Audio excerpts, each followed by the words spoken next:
Welcome everyone. Here we are again with a special request tonight. Hi Caroline, how are you going? Hi, Lisa. Great to see you again in the Sunshine Coast. Got it right this time? Yeah, and it's very sunny too here on the Sunshine Coast, which it hasn't been, sunny and warm. So it's good. I'm enjoying it. So this evening we had a special request from one of our great friends who's on a magical journey of his own about non-duality and pure love. And defining these helps us to understand how they actually influence our lives and how they can interact to actually give us the opportunity to live an inspired life. So I thought that I'd invite Carolyn to come out of the closet and bring her mystical self in tonight and have a conversation about non-duality or non-dual thinking, pure love, and how that can inspire your life. So Carolyn, non-dual thinking. Thanks, Lisa. Thank you so much. And thank you for the question. Yeah, what an amazing question. And like that, life is always informing us. So it's obviously something that people want to hear. And I'm happy to come out of the closet, demystify mysticism and bring it down to earth. Yeah, so I suppose it's amazing because it talks about, yeah, the non-dual state, I guess, is we're trying to train ourselves to come into wholeness, and it's like why I always wear these earrings for symbol of that, or wholeness, or coming into that, whole understanding of how we live our life. So I suppose to look at where we are at the moment in our thinking as humans, we always split the field, as I call it. We're always, when we think about how do we look at life and our attitudes to life, it's always we're looking out at life and judging it. We're looking through the eyes of judgment all the time. So we're judging whether something is good or bad. So that means we're in dualism. So it's like there is, the dark and the light that happens in life. So we have positive and negative things that we judge as being, something that is we see as being dark that's happened in our life and causes us suffering. And then something that is, if we see that we enjoy, is beautiful, and that's the positive. But in the non-dual thinking, we think as in a whole. So we look at life as it is. So it's you're taking the present moment, and you're taking everything that's happening within the present moment as your source of evolution. So that everything is happening, whether we see it traditionally as good or bad, it's always helping us to evolve. So then we know when we talk about the pure love, like we talk about, I call it cosmic vodka, is that, that basically that is the truth of reality, that life is the only thing that's real in existence is love. So love creates the dark and the light. So, when we look at it like that, everything is for our good. Nothing that happens that's adverse, we'll say, is bad. It's actually helping us evolve. It's the fuel to make us grow. It's how we progress, because if we didn't have that, we would never move on. We'd never evolve. We'd never, we need that challenge to grow. We need challenge to grow. All of us, we know if we're not challenged, we'll go backwards. We'll go down. We'll regress instead of progressing. So when we're looking at our life, it's a training then of, when we're on that path of wanting to live a more joyful, happy life, we're taking on the teachings of that non-dual thinking. So we're like trying to look at life as a whole, so that everything that's happened in my life, instead of staying in that suffering state, we move into a creative state where that each moment is where I create my life. I create my life in this moment. If I accept that what's happened to me is actually for my growth, and is showing me where I was weak, where I need to be built up strong, we can then really empower ourselves and live a purposeful life. So that's the change of, and I suppose it's difficult in one way because the world is set up in a way that it is, say the news, for example, or the way everything is narrated, it is in that dualism. So it's like, it's always looking at the outside, the other person, as I suppose, like I say, sometimes like throwing stones, like, in society, that we feel like, when we see somebody doing something wrong, we demonize them instead of looking at ourselves all the time and trying to understand other people, but actually being more judgmental of ourselves.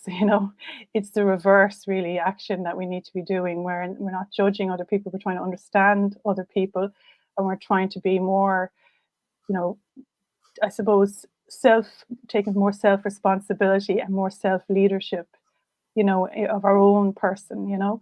That's, I suppose, the process of changing from that Self-assessment. yeah, that dualistic looking way of looking at the world to this holistic way of looking at the world. Yeah. Mm, Yeah. mm. Yeah, that's amazing, and I think you've just described that so beautifully and so eloquently. And I feel like the mind, like the way I perceive it in terms of emotions, is that often we will end up in a dynamic of relationship, like even in our own lives, with ourselves or with others, where there is this victim, persecutor, rescuer sort of dynamic going on, because I'm separate from my true power, which is the way I feel it is when I actually am in the love that I am, when I'm not reactive. I can sit in a state of presence and I feel empowered from within myself. When I'm not in that whole state, I look to get that power or have those, that underlying sense of I'm missing something. We look to get that met by other people. And so we create a whole lot of dynamics which are unhealthy. And the relationships we end up creating might feel great 1 minute, but they're not great the next. And then we get this on again, off again love thing, which brings me to pure love, because I think the love, and we often say, even as parents, our love is unconditional. And yet, if our child does something that really pushes our buttons, I don't know about you, Carolyn, but I remember when that would happen, I would unconsciously withdraw my love. Like it was an unconscious movement, and because that would have activated bits of me, not being a good enough mum or believing that my kid should be something. And so I've unconsciously withdrawn that love. So it's not unconditional, really. Mm, It's mm, mm, dependent upon whether or not they're doing the right thing. And so for me, if I step back into the wholeness, the non-dual state, the present state, the love I can give others doesn't really depend on who they are or how they're showing up. It simply is a given. And for me, there's a purity in that. mm. Yeah, and it's funny when you talk about that. We're kind of start to look at, like you talked about at the beginning, living this inspired life. And when you talk about pure love, it's always that inspired life. It comes from the source of pure love.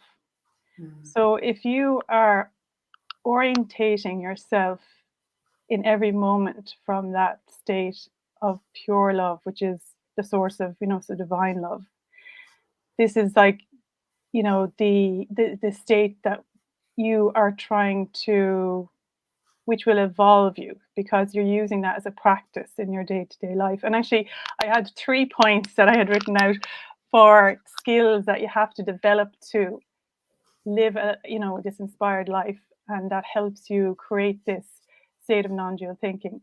And the first one is to have positive positive thoughts and habits. So developing and cultivating positive thinking, positive habits. So to look at ourselves and see, like, what are the habits of my thoughts. So listening to your own thoughts, being aware of your own thoughts and the contents of those thoughts. And why is that important? Is because that is where the life force is either drained or increased. So when we have positive thoughts, the life force can work through us beautifully. It flows through us, and we're very creative, we're very joyful, we're very happy, because that's love, that's pure love. That's the expression of pure love. It's always creative, it's always, as we say, inspired, when it comes from an inspired place. But when we have those negative thoughts and those negative habits, that's reducing that energy flow, and it's actually, draining our energy. So we need to always constantly looking at that and cultivating that, and being aware of that, like what you do, Lisa, with your emotions work. Emotions are showing us like where our thoughts are. It's a reflection of the thoughts that we're having, the emotions that we're feeling. So if you're cultivating that as a skill, and then secondly, then is the willpower. The willpower is so important because the the will to bring something into the world, like that divine will, is the most powerful thing, to create in the world. So when we come up with an idea, we get inspired, we need to apply this will, this force of creation to actually bring it into the world. So we need to be extremely focused. So we need to build on our ability and our training to stay focused on one outcome, one goal. What is the goal that you want to achieve? And you do everything in your power to achieve that goal. So it might be learning different skills. It might be, like that, dropping off old habits so that you can create the space to be able to bring that into the world, that through your force, your willpower, the power of your thinking. So your power of your thinking kind of can crack through the old habits. That helps you, create this, inspired life, because you're working on your will. You need to practice your will and your focus.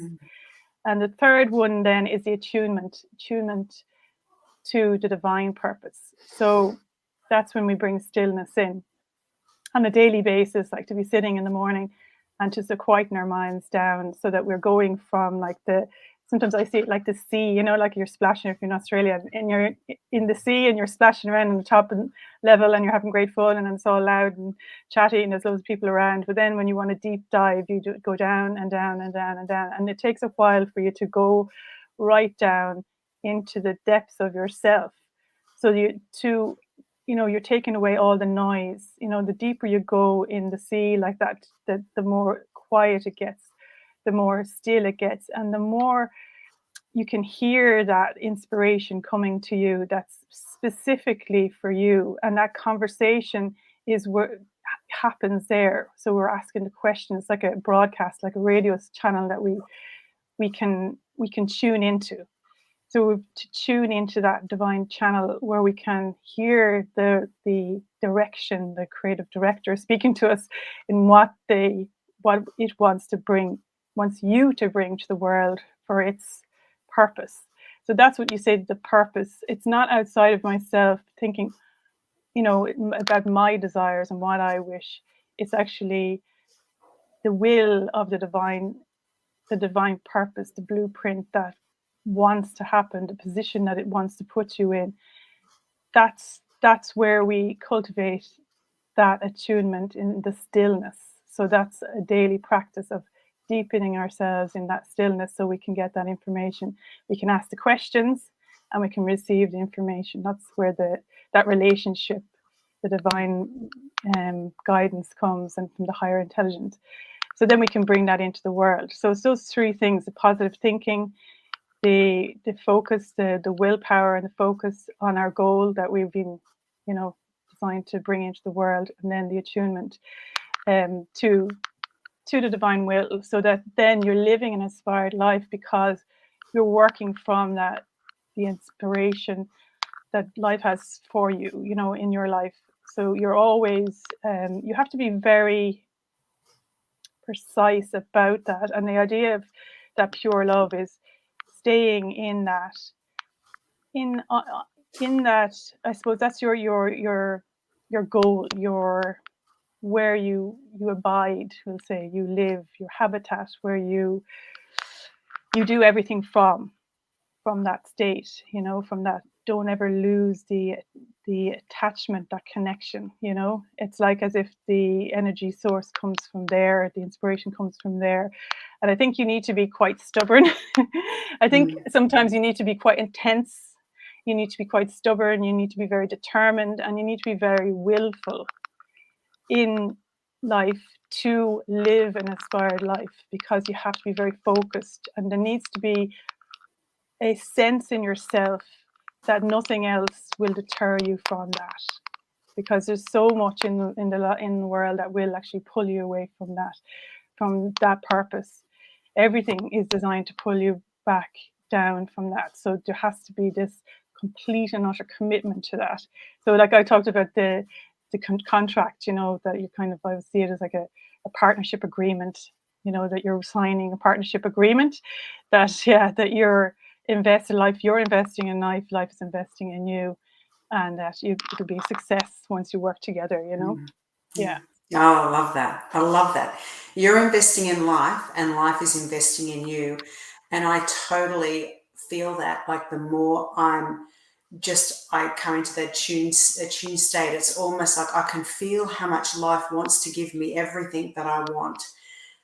But it takes me to be able to be in such a surrendered state to be able to be attuned. And it's almost like there's such a co-creation and this movement of me towards exactly where I need to be, like my very right position. It gets refined and refined and refined and refined, not making mistakes. Actually, every single thing is a refinement to be right here and now. And I love those 3 practical actions because it feels to me like when you do those actions and you commit to those 3 actions, life actually brings you into pure love. Life brings you into a non-dual state. And so you're not trying to get there.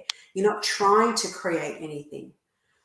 All you're having to do is just pay attention to those 3 practical things. By living my life this way, more and more I come into experiencing pure love, which is presence in my everyday life, which is also the non-dual state. So I love that. They're just so concise. It's beautiful. Thank you, Lisa. And you said something during the week which I thought was beautiful as well, because, you know, if that sounds, I suppose, challenging to people, it is a challenge, but I think we're built for challenge, which is brilliant because I think people love challenge and they come alive when they have a challenge, you know. And I think it actually is funny because you feel challenged, but you actually feel more at ease because you know you have structure. It's like a parent, you know, when a parent is parenting you properly, they give you everything you need, nourishment, but they also give you structure and they tell you what you can do and what you can't do. And what is it's all in your best interest, but you feel held. And I know you mentioned that to me during the week, so you feel held.